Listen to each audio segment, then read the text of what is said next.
What's up, YouTube? This is Andy from kaizentcg. 151 is booming. Let's talk about this. Is the weekly wrap up. So the last 2 weeks, 151 has been exploding, especially last week. The Charizard basically did 80% overnight. The Blastoise had the biggest percentage gain, basically doubling, and then all the other cards are 50% or higher. We saw the Charizard sitting at like 1600 Canadian, and it's selling for, last night I looked at Z&G's sale, up to 2.6k now. Blastoise was 6,700, 6,7. Now it's like 1,200. Venusaur is breaking over a K. I made a video saying, hey, my predictions by the end of the year, dude. Literally a week later, it happens. It's actually unreal right now. This market is just going crazy. Vintage Japanese is just doubling and tripling um, week after week. There's like 30% uh, boost on like a lot of the sales, like within a few days of each other. You got low pop, high end stuff like Gold Stars and Sky Ridge and Shinings going all time highs. Poncho Marios are all time highs.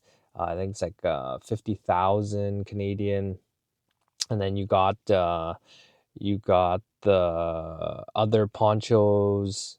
Promos are going just going crazy right now. And yeah, so 151, it was cheap for a long time. Came out early 23. It was sitting at shelves. People could get it anytime. You would have went to Walmart or Target or your local LGS. It was sitting there. You can grab any of those ETBs, and now those ETBs are what, 500 US or 800 Canadian. The PC ETBs like, I don't know, 1700, 1800, 13, 1400 USD. The UPCs are 1,000 almost now, which is crazy because you could grab that at Costco for 120 bucks, and it was sitting there. Because I remember, I tell this story all the time. We would go to Costco, and every time we do a Costco run, it would be sitting there, and then I would grab a box or two just to rip and have fun with it.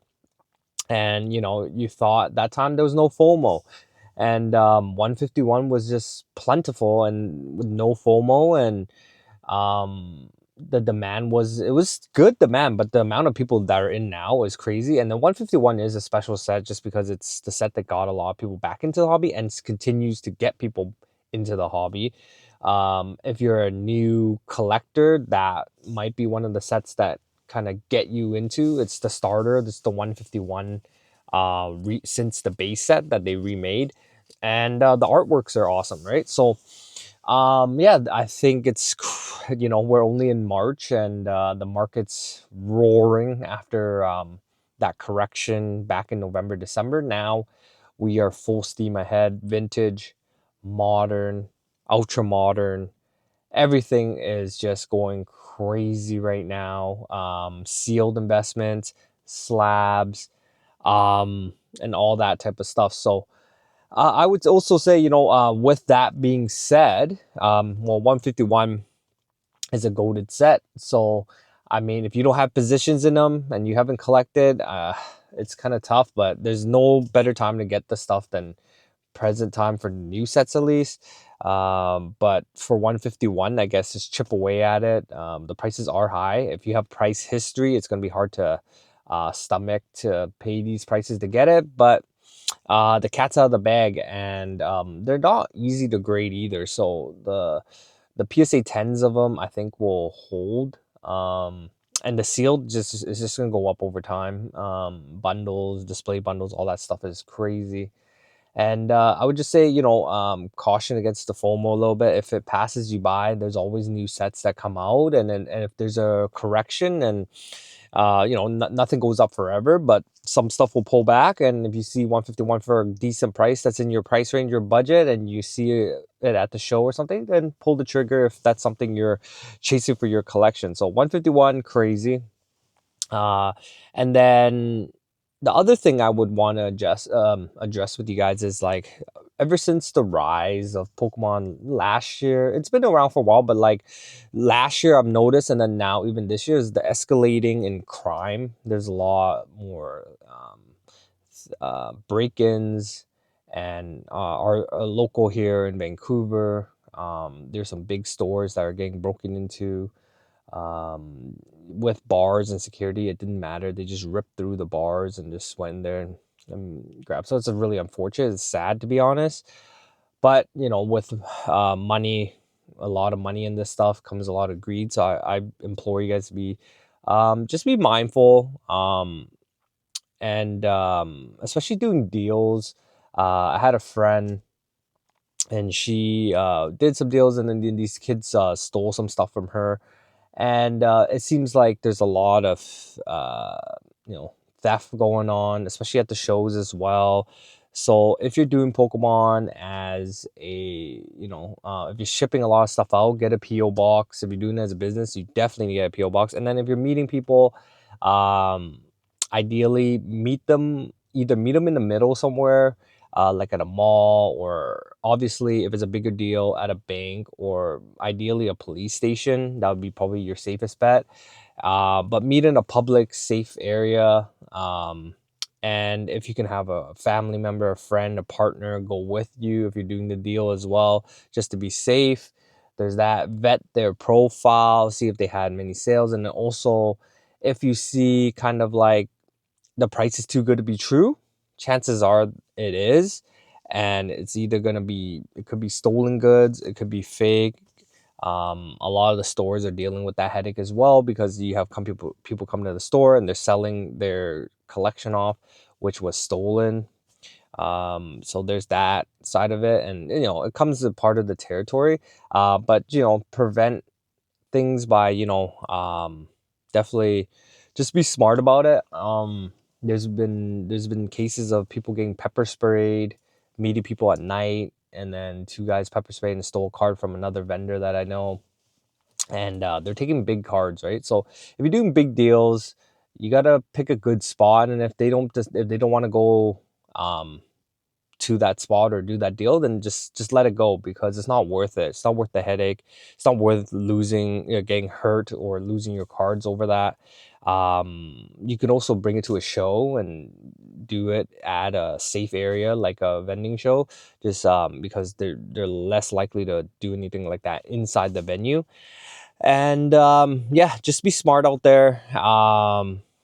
And just be aware, like, this stuff is not as like, people know the value nowadays, and there's apps and stuff that people can look up the prices, and for them to just get away with it, it's pretty simple. They can liquidate it in the groups, or liquidate it pretty fast and crack the slab and what have you. So I just want to put that reminder out for you guys. And then so this week's pickups for me, there was no show for me this weekend. I didn't vent, so it was nice taking a weekend off, spend time with the family and stuff like that.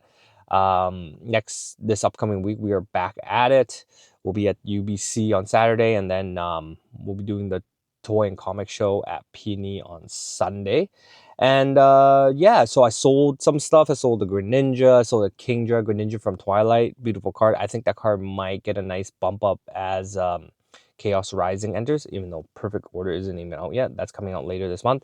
And then Chaos Rising after that, and I think we'll get some hype. So Greninja is going to get some love. And then I picked up a couple cards. So I picked up this guy again, the Van Gogh.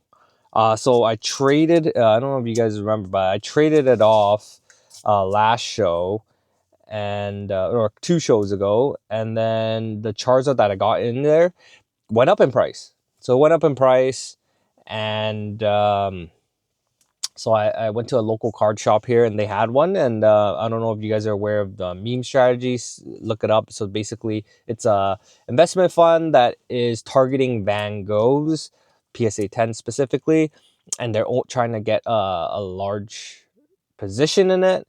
So that's kind of driving up the Van Gogh prices. Van Gogh is almost up to 4,000 Canadian now, or like 3,000 US or so. And the nines are still, I feel like, undervalued. So I was like, hey, I see an opportunity to grab one. So I grabbed one because it's the 9 to 10, I don't have I don't have a 10 Van Gogh in my collection. So I just grabbed the 9. It's a beautiful card for just kind of like, it's almost like a meme now, for the culture. But yeah, so I'm just gonna hang on to this a little bit, see how things play out with this meme strategy. I wouldn't touch any tens personally. I had a chance to get it at 2K, had a chance to get it at 1,000, had a chance to get it at 600. I didn't do it, so I'm not gonna grab it when it's at an all-time high. And if you guys have it, if you're looking to lock in profits, that might be maybe not a bad idea. But if you can hold it long term, I think it's going to be fine. Look at how the Munch set has exploded. Same with the Mario set and the Poncho. So who's to say Van Gogh can't do something similar? It is a culture card. It's like pop culture card. So even a lot of people that don't know much about Pokemon, when they see that card, they get interested. So I think long term it's a great card. And yeah, so I got one back, so I was happy with that. And then with the whole fund thing, it's gonna be very interesting because these funds there, I seen some information about the funds kind of getting into sealed, like buying pallets of sealed and then they would sell it 5 to 10 years kind of thing.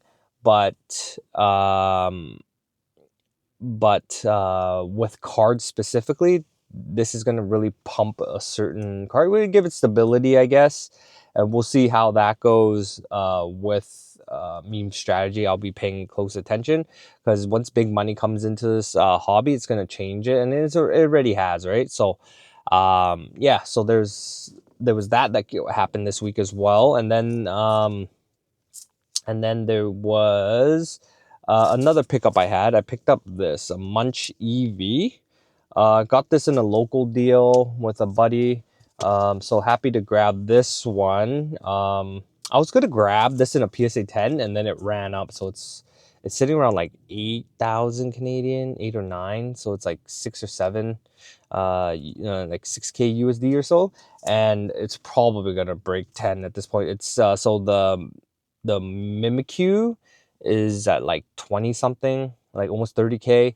The Pikachu's at like 25, and then the Psyduck just broke like 15. I think the EV is probably going to break 10 at some point, and then it'll be the Rowlet last. And I mean, the 9s are just clean as the 10s, so like this one's pretty clean.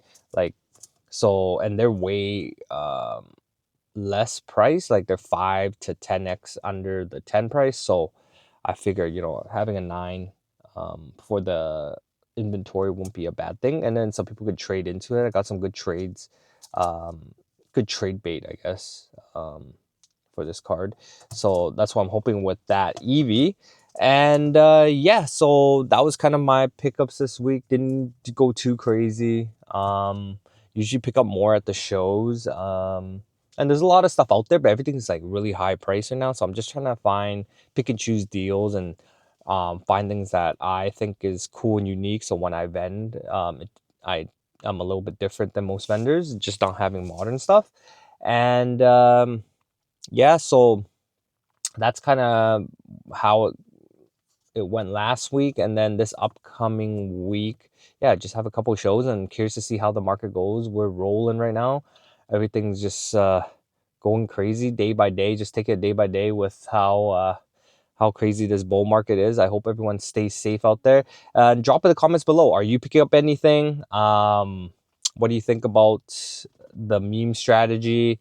And did you finish your 151 master set, or did you pick up anything for 151? Do you have any sealed? Drop in the comments below. I love to hear it. I appreciate everyone checking out the video, and I hope you guys all stay safe and have an awesome day. You guys take it easy. I'll see you guys next time. Peace.